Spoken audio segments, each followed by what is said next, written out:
Alfred Arthur Rouse was born in London, the son of an Englishman, Walter Rouse, a hosier from Miltwood Road in Herne Hill.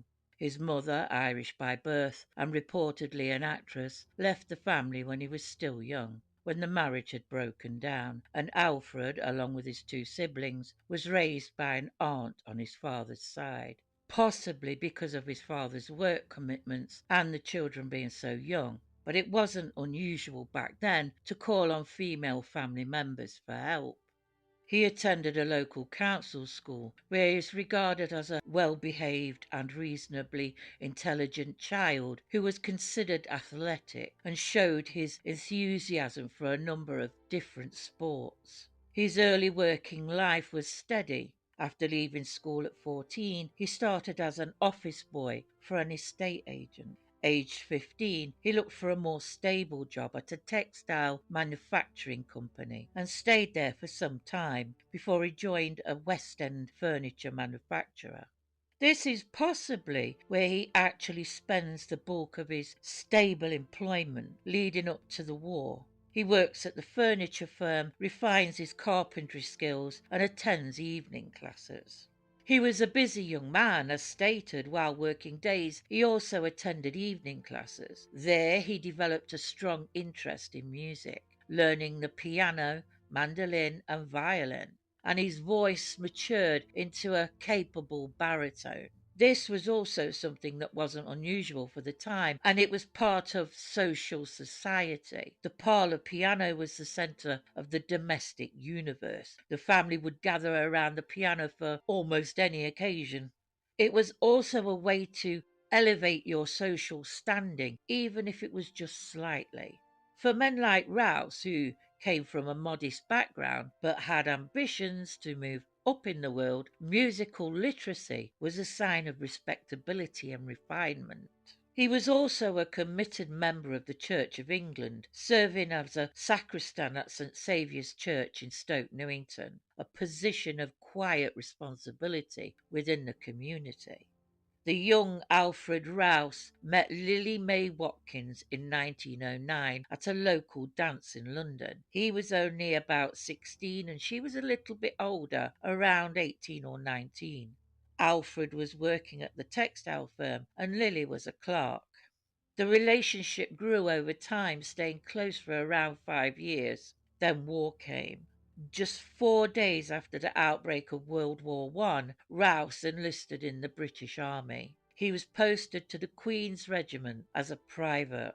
While still in training in England, he married his fiancée Lily on the 29th of November 1914 at St Saviour's Church in St Albans. He was a young man, like many, many others at this time, that was accelerated into adult life.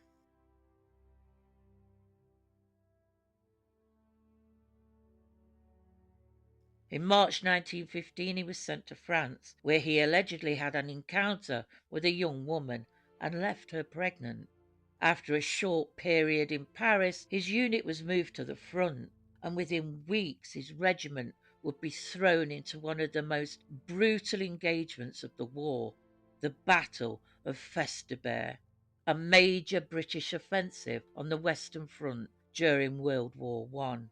The 24th London Regiment, his regiment, was in the thick of the fighting in the Artois region, and it was during this period of high intensity warfare that he received the severe injuries. 10 weeks after arriving in France on the final day of the battle, he was severely wounded. A high explosive shell detonated nearby, sending shrapnel into his head, knee, and thigh. He was rendered unconscious and remained in a comatose state for several days as he was moved through the casualty evacuation chain. According to Rouse's own testimony, he didn't wake until he was back in England, regaining consciousness in a war hospital bed in Northampton. What followed was a long and difficult recovery. He spent almost a year in various military hospitals undergoing multiple operations to remove shrapnel and restore function. The head injury required significant surgical repair to the skull.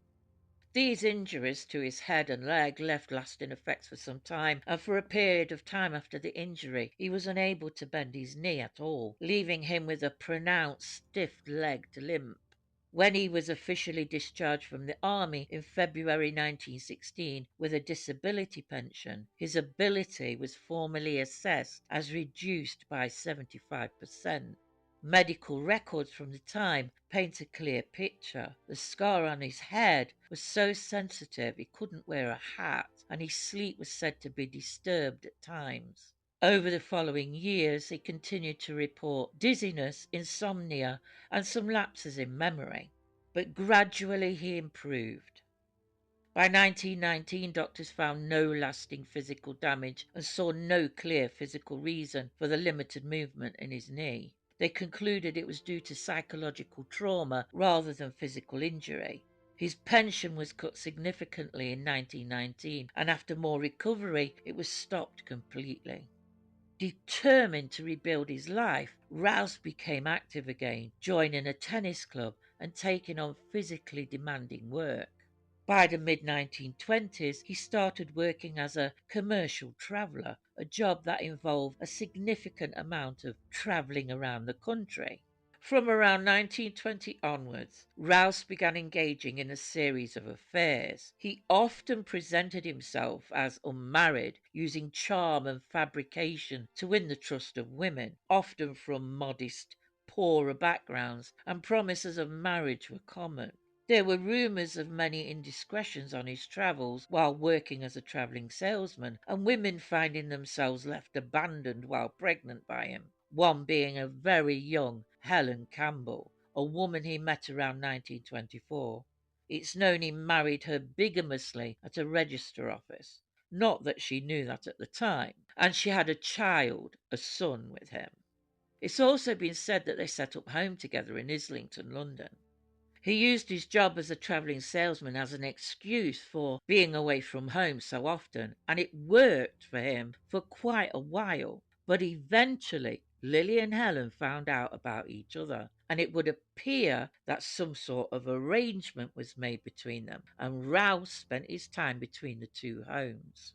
His commercial travelling job suited him down to the ground and under the sheets and anywhere else for that matter. In 1925, he began a relationship with a domestic servant named Nellie Tucker. By 1928, she had given birth to his child and would eventually have another by him. She successfully obtained financial support for the children through the courts. He was ordered to pay 10 shillings a week in maintenance, a significant amount for a man of his means. In June 1929, Rouse took a job as a commercial traveller for a Leicester-based firm, selling clothing accessories across the South Coast and the Midlands. It was a reasonably well-paid job, and for a time it allowed him to maintain a decent home. He and his wife secured a mortgage on a house, Friam Barnet. In 1930, he purchased a Morris Minor. Throughout 1929 and 1930, he had many affairs, in addition to the ones already mentioned. There were others, some married, some not.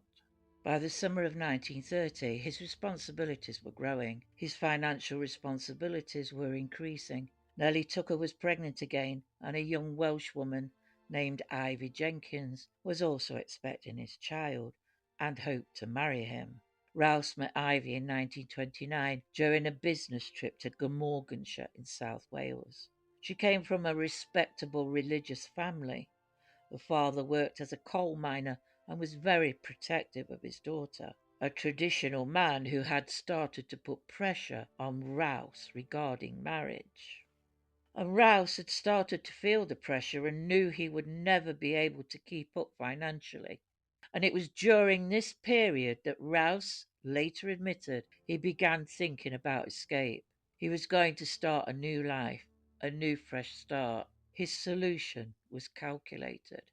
First, he took out a life insurance plan of £1,000 payable in the event of accidental death, naming his wife as beneficiary. Then began thinking about his plan. He spoke of reading about the unsolved killing of a young woman, Agnes Kesson, that had happened in Epsom earlier that year, 1930. Agnes Kesson was a 20-year-old Scottish woman working as a waitress in London. She had disappeared on June the 3rd, 1930, after she left her workplace in London to return home. She never arrived. Her body was found several days later in a ditch on the edge of Epsom Common, Surrey.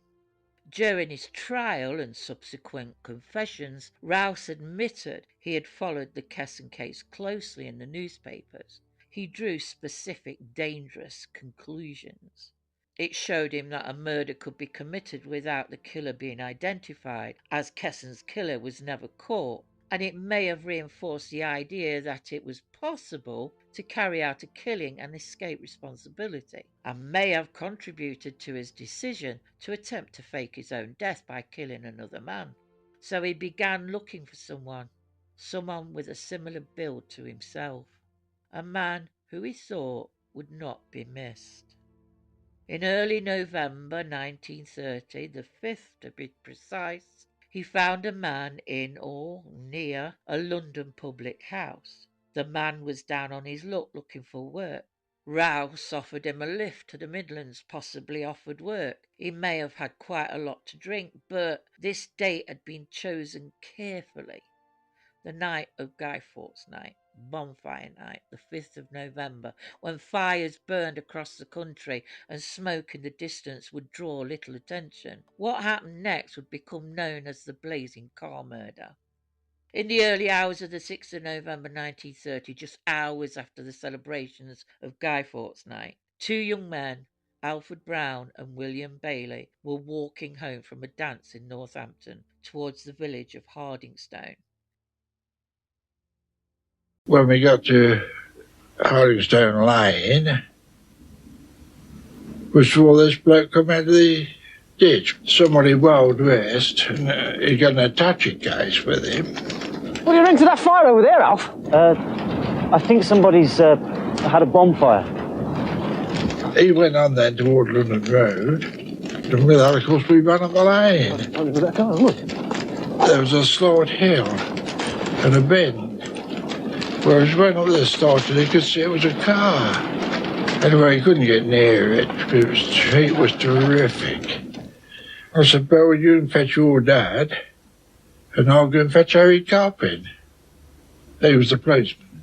When the fire was extinguished with the help of the locals and local constables, a grim discovery was made inside. A charred body was found slumped face down across the front seats. The police conducted an intensive 24-hour forensic and administrative sweep. Since the car was still smouldering when they arrived, they treated the site as a potential accident scene that would quickly pivot to a crime scene due to certain suspicious circumstances that arose.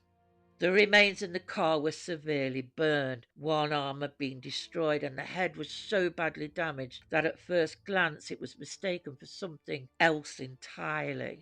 Near the vehicle, a wooden mallet was recovered. Despite the destruction, one crucial detail survived: the vehicle's number plate, and it was traced fairly quickly. As we know, the car belonged to Alfred Arthur Rouse of Friam Barnet. Police made their way to the Rouse's home, where they spoke to Mrs. Rouse. His wife confirmed that he had left the previous evening, stating he was travelling to Leicester on business. She thought she had heard him return briefly during the night, but she might have been confused. At this stage, investigators faced a critical question. Was the body in the car that of Rouse himself? Well, witnesses Alfred Brown and William Bailey was about to complicate matters for Rouse. Brown and Bailey told the police of the well-dressed man they'd seen and spoken to walking away from the fire. This led the police to issue appeals in both local and national newspapers, asking for this well-dressed man to come forward. Meanwhile, forensic examination of the remains was underway. The body was removed from the car and taken to Northampton General Hospital for formal post-mortem analysis, where Home Office pathologist Sir Bernard Spilsbury, assisted by Dr. Eric Shaw, conducted a detailed examination. Their findings would prove crucial, establishing that the victim had been alive, though likely unconscious, at the moment the fire began. Sir Bernard Spilsbury, assisted by Dr. Eric Shaw, conducted a detailed post-mortem examination under microscopic analysis. They discovered fine particles of soot deep within the victim's air passages, and tests revealed the presence of carbon monoxide in the blood. These findings established that the victim had been breathing as the fire took hold, proving he was alive, though likely unconscious when the flames engulfed the car. Further evidence suggested he had been rendered incapable of escape. There was no signs of any attempt to flee the vehicle, and his position within the car indicated he had remained motionless as the fire spread. Taken together, the medical and forensic evidence strongly supported the conclusion that the victim had been incapacitated before the fire was deliberately started. Meanwhile, forensic examination of the vehicle began to reveal a horrific picture.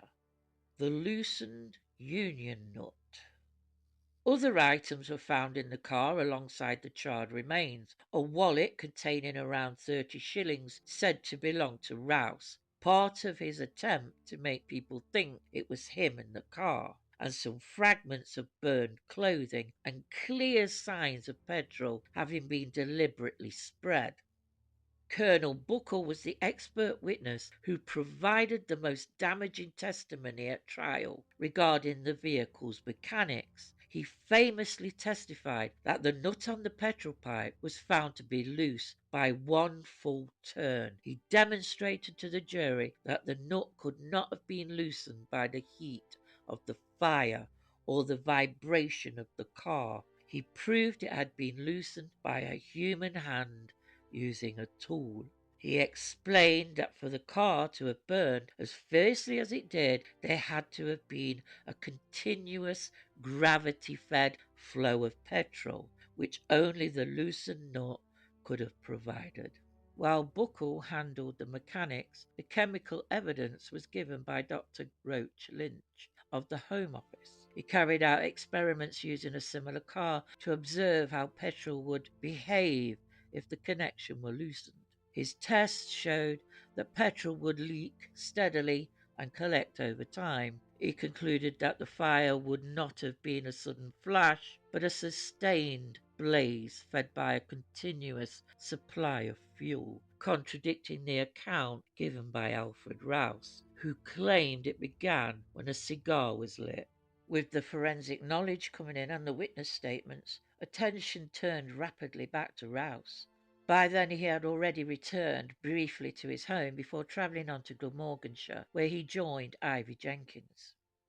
Ivy asked where his car was. Rouse lied and said it had been stolen in Northampton while he was at a social event. But the next day, suspicion set in when the local newspaper showed a news story with a picture of Rouse's burnt-out car. He was shown a copy of the newspaper, which featured the photograph. Rouse looked at the photo of his own car and agreed when Ivy's family said he should report it as stolen, as the police think it was him that had died in the blazing car. He told them he would. He left quickly, catching a long-distance motor coach from Cardiff to London. The Jenkins family reported their concerns to the local police, and the information was passed to the Warwickshire Constabulary, who were handling the case. As evidence emerged pointing to murder and deliberate deception, detectives from Scotland Yard became involved and went on to play a leading role in the investigation. On the evening of the 7th of November 1930, Alfred Rouse was arrested by officers of the Metropolitan Police. He was found carrying an attaché case, which witnesses had previously linked to a well-dressed man seen in the vicinity of the fire. During his arrest, Rouse made remarks indicating responsibility and suggested he had been intending to report himself to the authorities, though the exact wording of his statement varies in modern-day accounts. He was taken to a police station where he gave an initial account that was confused and inconsistent. In this version, he claimed the deceased man had been a hitchhiker he'd picked up near the Swan and Pyramid pub. He also claimed that he had stopped the car to relieve himself, leaving the vehicle briefly. During this time, he said arrangements were made involving petrol from a spare petrol can. He stated that while he was away from the car or shortly after, he lit a cigar and the vehicle suddenly burst into flames. When questioned as to why he had not attempted to assist his passenger, Alfred Rouse appeared agitated, and he said he had panicked and fled the scene. However, the evidence presented at trial did not support this account. The forensic examination indicated that the fuel system had been deliberately tampered with, allowing petrol to escape and spread within the vehicle. Traces of petrol were found within the car, and fabric material recovered from the scene had been saturated with fuel. The prosecution case was that the fire was not accidental, but the result of advanced preparation. On the 27th of November 1930, Rouse was formally charged with the murder of an unknown man.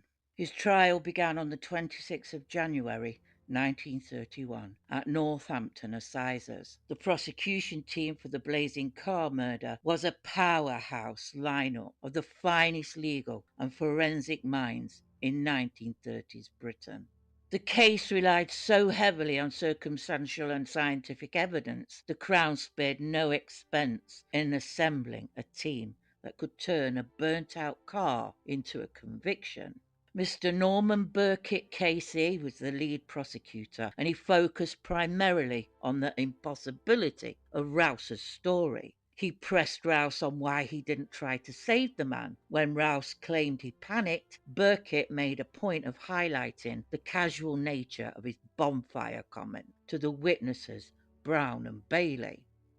The prosecution laid out a calculated and methodical case. Their argument was simple. Rouse had engineered the death of another man in order to fake his own.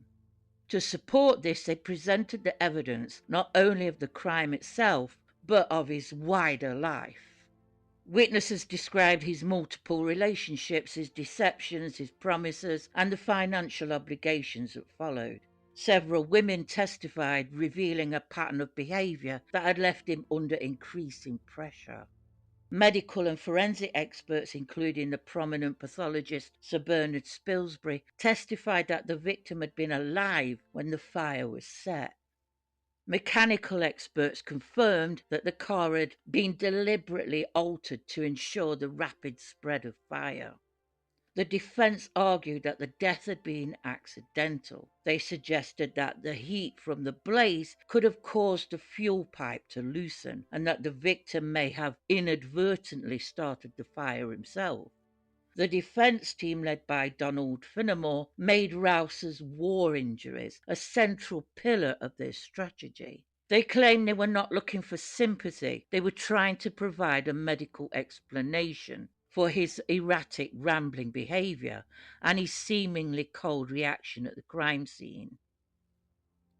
Finnemore argued that Rouse was a victim of shell shock and that the head wound had fundamentally altered his brain, the goal being to convince the jury that Rouse wasn't a cold-blooded killer, but a mentally unstable man whose brain didn't function normally under stress.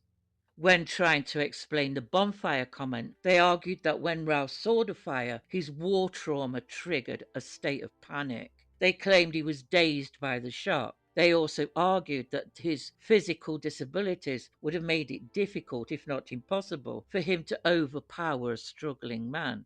But this was firmly challenged. Burkitt didn't deny the injury existed, but he forced Rouse to admit that he only used the injury as an excuse when it was convenient. He highlighted that Rouse was perfectly capable of managing a complex double life. Rouse's head injury didn't seem to stop him from being a successful, high-earning travelling salesman, and that he was organised enough to juggle multiple families and a mortgage. Burkitt's argument was that Rouse was hiding behind the mask of a wounded hero to garner sympathy from the jury. He pointed out that Rouse had never sought medical treatment for any blackouts in the years leading up to the murder, and that injuries didn't prevent Rouse from meticulously planning the disposal of the unknown victim, and that his actions after the fire didn't seem to show someone who was suffering from a mental breakdown. When Rouse had taken the stand, he had remained composed at times, but his account was undermined by contradictions. Under cross-examination by Burkitt, he was forced to admit to false statements and could not adequately explain key details: his movements, his lies, or the physical evidence. Burkitt managed to show how the war injury was being used as a shield, and how it was being used as one of Rouse's many lies he told to manipulate women and the law. The dismantling of the war injury defense proved pivotal, stripping Rouse of his remaining credibility. By the time Burkitt had finished, the image of a confused and damaged veteran had given way to that of a calculated killer, one whose only real deficiency was a complete disregard for the truth. After 6 days of evidence, the case was handed to the jury. They deliberated for just 25 minutes. The verdict was unanimous: guilty. On the 31st of January 1931, Alfred Arthur Rouse was sentenced to death. The judge, Mr. Justice Talbot, donned the black cap and read the dreadful sentence, concluding with, "And may the Lord have mercy upon your soul."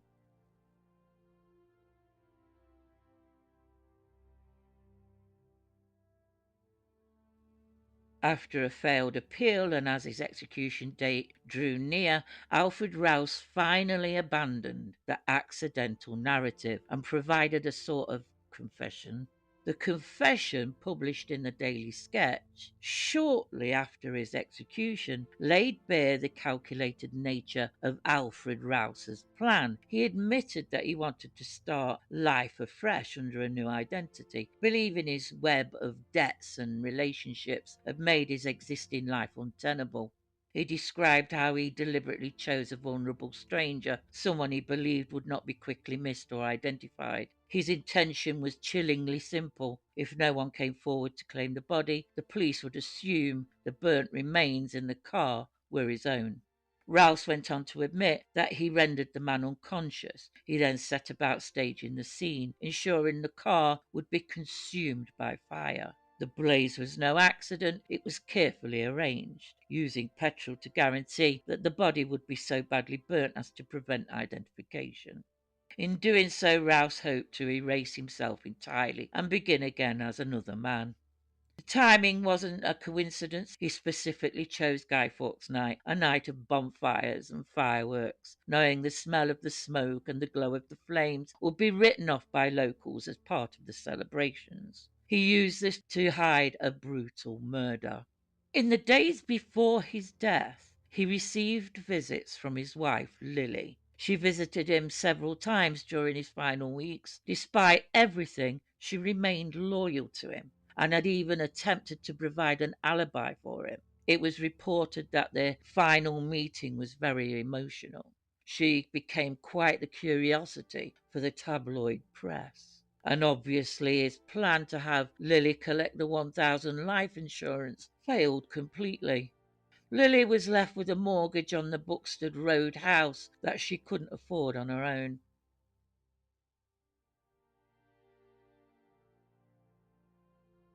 While Alfred Rouse's name endures in the records of crime, the lives he left behind faded quietly into obscurity. Helen Campbell and the son she had with Rouse stepped out of the story almost as suddenly as they were drawn into it.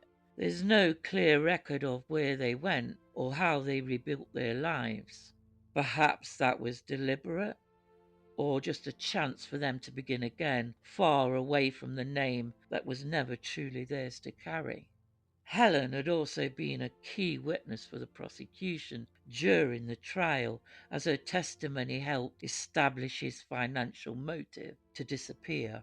For Nellie Tucker, the sentence carried consequences far beyond the courtroom. With Rouse's execution, the court-ordered payments ended, and she was left to face a future of real hardship, raising her children under the weight of both loss and poverty. For Ivy Jenkins and her family, the revelation of Rouse's double life brought not only shock, but a quiet, enduring shame in the close-knit Welsh community they called home, where such scandals were not easily forgotten. On March the 10th, 1931, at Bedford Jail, Alfred Arthur Rouse was executed. Although Rouse's confession somewhat cleared up the how, it never solved the who. The unidentified victim was buried in Hardingstone, in a grave simply marked in memory of an unknown man. Sir Bernard Spilsbury had meticulously preserved tissue samples in 1930, and in recent years the case has drawn renewed attention from researchers, including work linked to the University of Leicester, pioneers in the field of genetic profiling. DNA techniques have been explored in an effort to finally identify the unknown man. One name that came to light as a possibility is William Briggs, a missing man who some believe could match the victim. Attempts have been made to test this theory using modern methods, but despite these efforts, no conclusive identification has ever been made. While the murder case itself was closed with Rouse's conviction, one crucial question remains unresolved: the identity of his victim. Any biological samples preserved at the time are now likely to be severely degraded, and it is uncertain whether usable DNA could still be recovered. As a result, nearly a century on, the unknown man unfortunately remains just that, unknown. Thank you for watching, or even just listening.